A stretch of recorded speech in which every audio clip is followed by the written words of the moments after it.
Halo Wars. Released in 2009 and seeing much commercial success, was a real-time strategy spin-off of the original Halo FPS games. In this RTS, you can play the campaign and follow the story of the Spirit of Fire ship through a multitude of different missions, or take on the Covenant and humans alike in skirmish.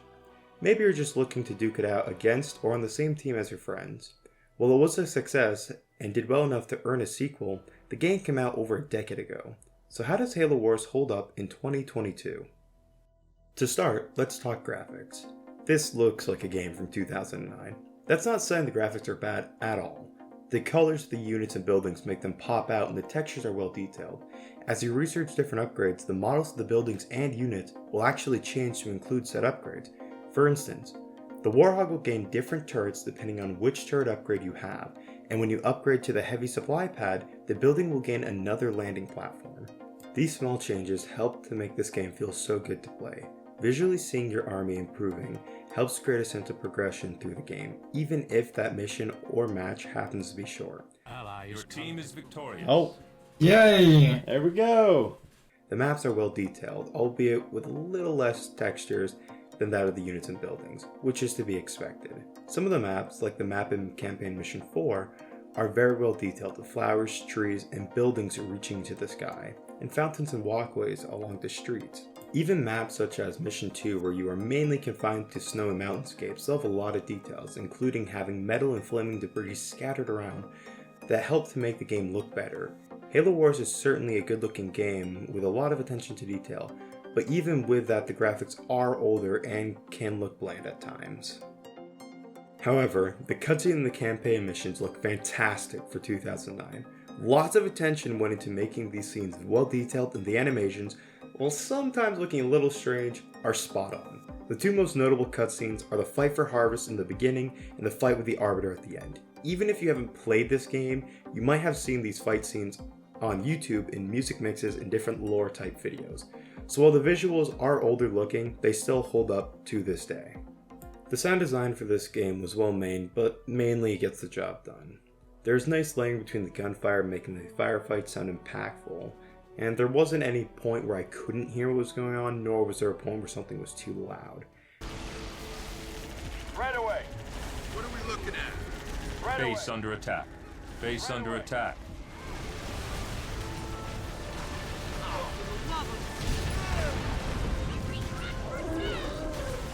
Suit it up. Then setback after setback.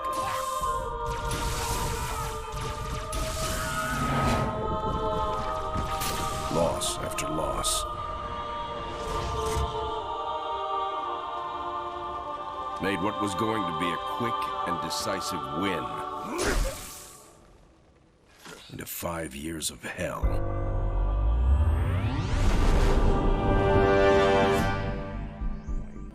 One addition that I did really enjoy was all the commentary between the units in your army. The Marines and Covenant troops will talk and say funny catchphrases and punchlines. Just as small visual details can make a game look better, adding the commentary for your army helped make this game feel more alive.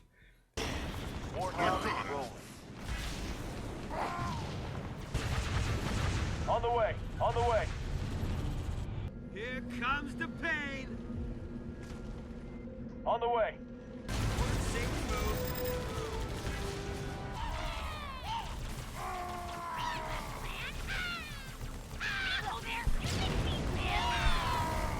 Took him down. Enemy up ahead. Get ready to dance. Overall, nothing sounded all that bad, except for when the character spoke over the radio. I seriously don't understand how you go from this Sergeant Forge, pull back to Alpha Base. I'm sending you some backup. Roger that. Forge out. So, nothing too difficult then? to this. Captain, Alpha is toast. Nothing for me to pull back to. Suggest you hold that back up for now. It's like they were trying to imitate radio static every time they spoke to you, but even when they spoke over the radio in the campaign cutscenes, it didn't sound so bad. You get used to it after a little while, but it remains this way for the duration of the campaign. The first thing I'll say about gameplay is that it feels like a game meant to be played on consoles. Keyboard controls feel good, but are very simple. You can select one unit, all your units, or just the ones on screen, and move those units wherever you need them to be on the map. Some units have a special ability you can use by pressing the activation button.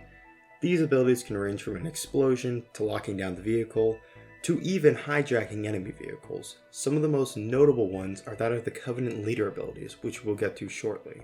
There are a variety of different game modes, but for now we'll just be talking in the context of standard game mode. You start with a base. Using building pads, you can build a bunch of different buildings, but to start you'll probably want to just build some supply pads to gain resources. You then want to build garrison and garage type buildings in order to spawn and upgrade units with the resources you've gained. Which upgrades you can purchase is determined by your energy level, which you can increase by building reactors. Or, for the Covenant, you just need to buy the next technology level. As long as you have both the resources and the tech level, you can spawn in a unit you want by going to its building and clicking it. After you've amassed your army, it's time to go to war. Your goal? Wipe your enemies off the face of the planet. To do this, simply hunt down their bases and blow them to pieces. Then, as a show of dominance, take over the spot their base used to be on and put down your own. From there, hunt down their armies and rinse and repeat until nothing is left but you and the ashes of your fallen foes. And the game gives you many different ways to destroy your enemies based on what faction you play and what leader you choose. For humans, by choosing Captain Cutter, you get a Mach Blast ability which rains down a big and powerful explosion from the sky. All bases start one level higher, so when you build a base, instead of it starting with only 3 building spaces, it now instead starts with 5. You also get the ability to drop down ODSTs, so long you have the ODST upgrade unlocked. Though you do have to be able to see wherever you're dropping the ODSTs, so that means you can't just drop them anywhere, anytime. You also get access to the Elephant mobile base unit. The Elephant can come in useful at times, but I found that it was usually better to produce my army at my home base and attack with a giant squadron rather than attacking with a slow trickle of units being produced from the Elephant itself.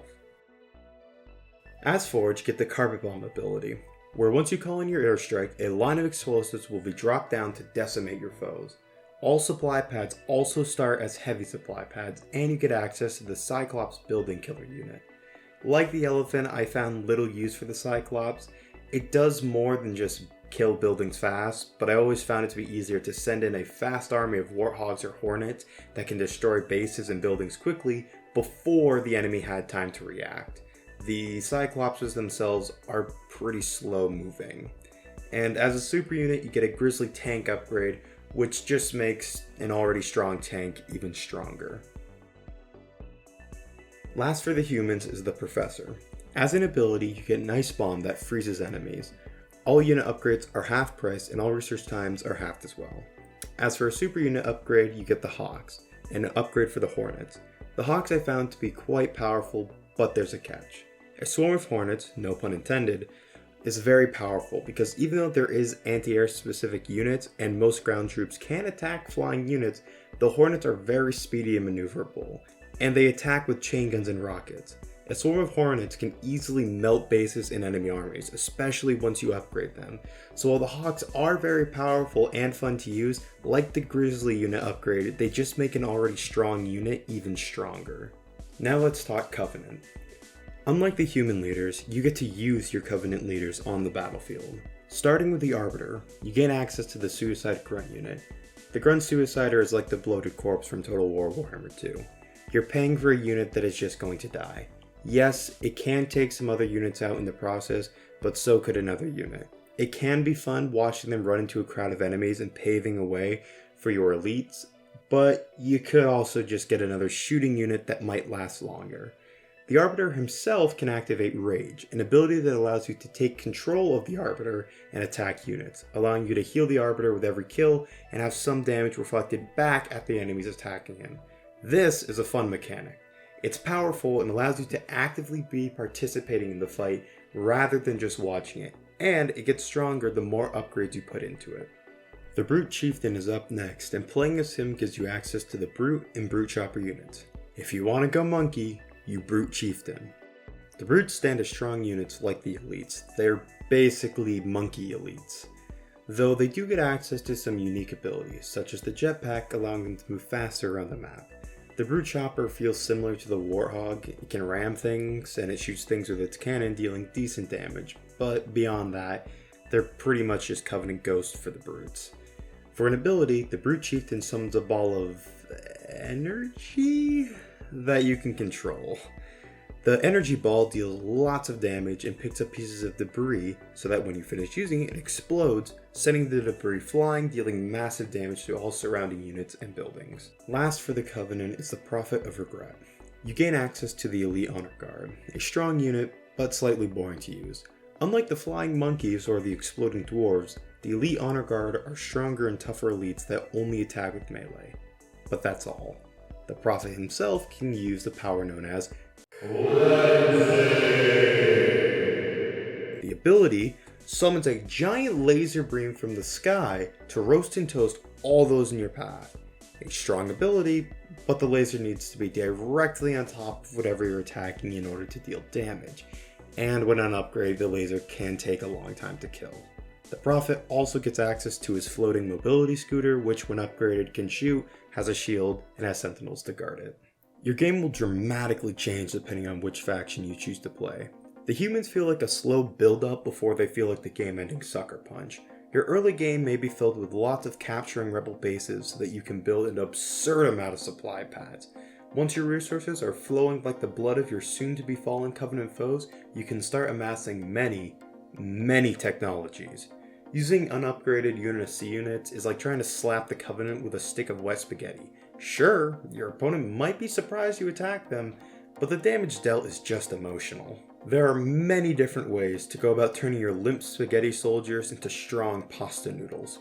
So many strategies. If you like having a diverse army with infantry, counter-infantry, big boomers, air support, and anti-air, it's all there for you. You have the potential to make a very effective army that hits hard and lasts a long time, and with all the unit upgrades, power is at your fingertips, just waiting to be unlocked. But you can alternatively go for the more horde approach. My friend prefers the Warthog Herd, an effective, long-lasting, until you meet a scarab, an explosive army. I tried this method, and while I concede that its destructive capabilities and the big boom appeal, I prefer the flying approach. No, not the uber unit vultures. Sure, they're strong, robust, and most importantly, explosive, but they're slow and a fat target. No, I enjoyed the Hornet Hive. Fast, agile, quick damage dealers that conveniently avoid terrain obstacles. Though a strong case can also be made for the instantly deployable ODST armies as well. Really, how you play is up to you, and you sure have a whole lot of tools of destruction to play with. On the other side of the coin is the Covenant. Remember how I said the humans are like the slow building sucker punch? Well, the Covenant is like that too, without the build-up. Playing as the Covenant, you just get an adrenaline-fueled bullying of the UNSC. Like the humans, you need to build warehouses to gain supplies, and you will likely need to grab 1 or 2 additional bases dedicated to this. However, unlike the humans, who in order to get max technology level needs at least 2 reactors leveled up, all the Covenant needs is 1 building and to pay a whole lot of resources to upgrade to the next tech level. The thing is, it is very easy to get resources as the Covenant. It's very easy to get some powerful units early on as well. And if you get the ball rolling early enough, then you can overrun the map before the humans have any real chance at developing.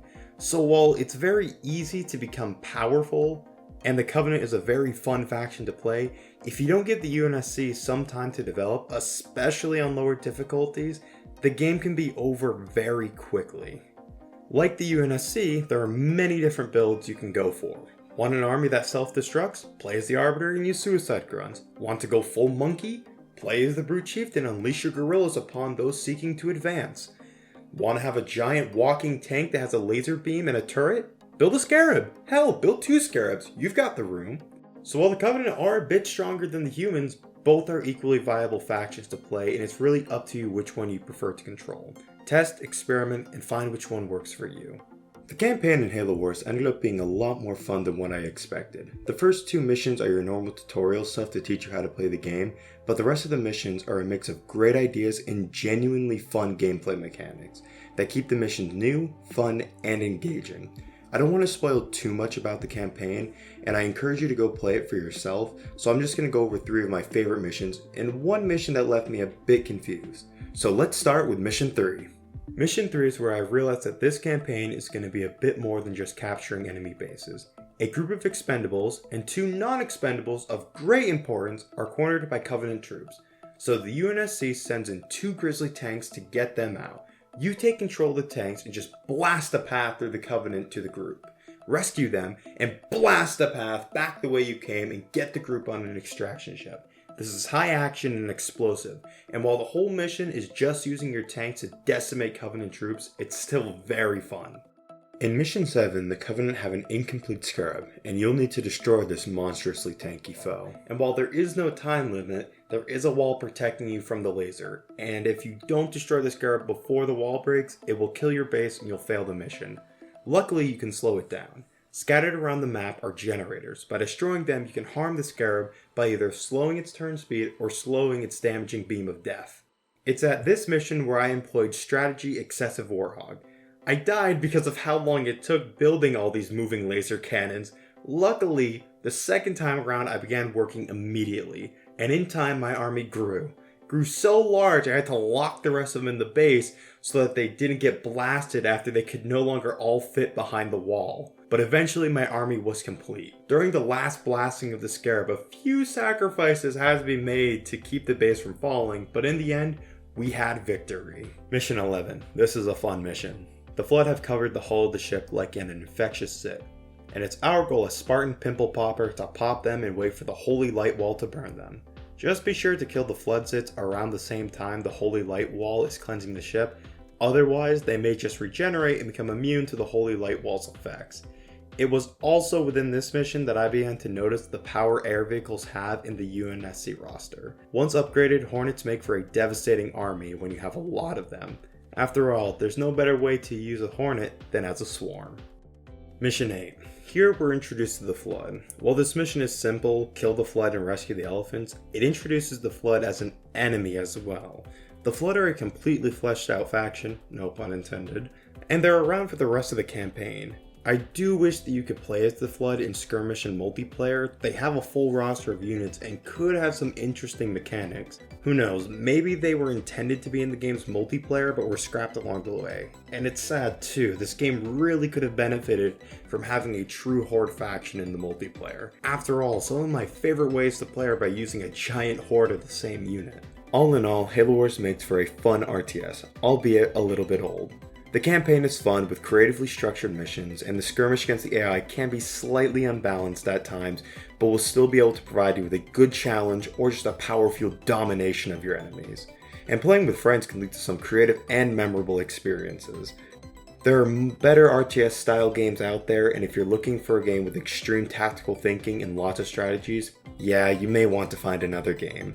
One thing I did notice, however, when I was playing Halo Wars was just how free and open you are when it comes to building your army. You really can build your army however you want, and most of the time it will work. Of course, some armies will be stronger than others, but there is still a lot of freedom. It's sort of a breath of fresh air when it comes to playing against my friends in RTS games, because instead of going for the best unit combination, when I play Halo Wars, I just make my army however I want and see how it works. Overall, I really enjoyed this game, and it has a lot of content to offer if you're looking for a more laid-back RTS game. I do recommend Halo Wars, just maybe wait for it to go on sale before buying.